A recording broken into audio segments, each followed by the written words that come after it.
Apparently, the U.S. has tried to put in an airdrop of food, water, and other products for the people in Gaza. And as they were going to retrieve these things, the Israel army felt like they were being pressured too much because there was a humanitarian crisis going on. People are literally starving to death and dying on the streets because they have no water. They decided to end up shooting up the crowd that was trying to receive their food and water. I don't care what anyone says anymore. Um, Israel needs to stop. Israel needs to stop. Let's tune into the video and let's see what's going on in the Gaza Strip.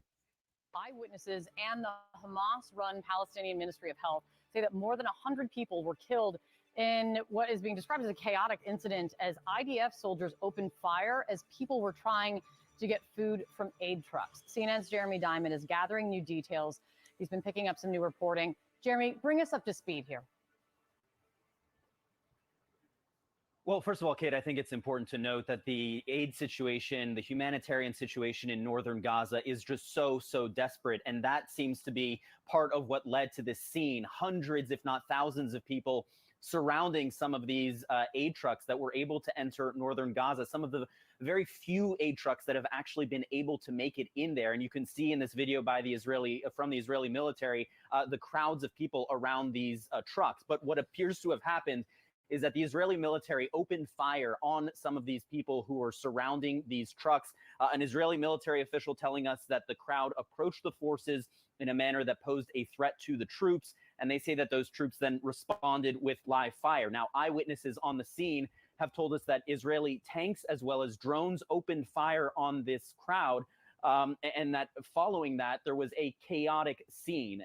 Some of the drivers of these aid trucks apparently tried to get away amid this gunfire and killed several additional people.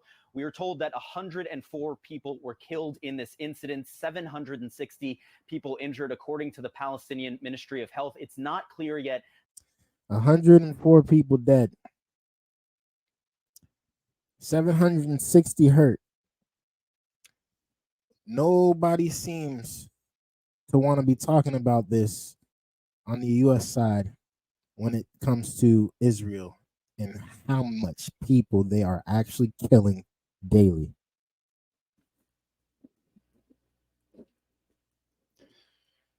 It's a serious war outside. It's a serious war. Too many people are dying. Too many people are suffering. Too many innocent people. People that are just trying to get a food. People that are just trying to get water for their kids. People that are just trying to get bread. Something.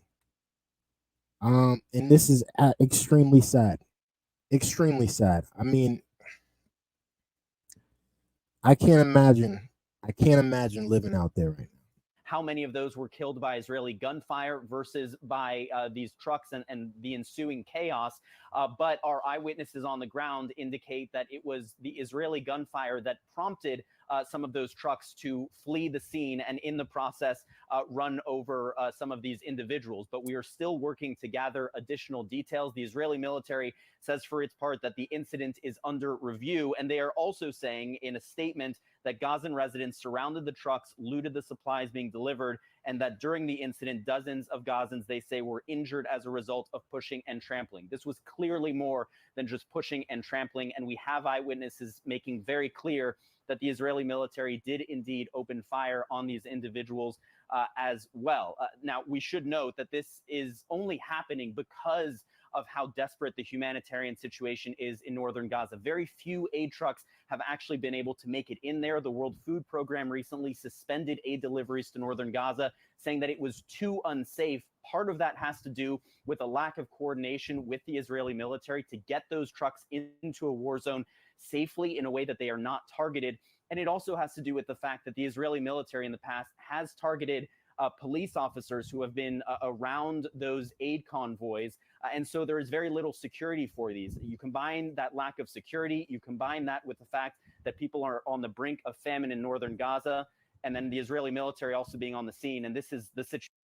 Listen, I'm praying for Gaza. I'm praying for Israel, but this stuff has to stop. I mean, we're at the point to where people have to literally, they're dying on the streets because they can't get no food, they can't get no water. And not only are they dying from hunger, but they're still dying from military abuse.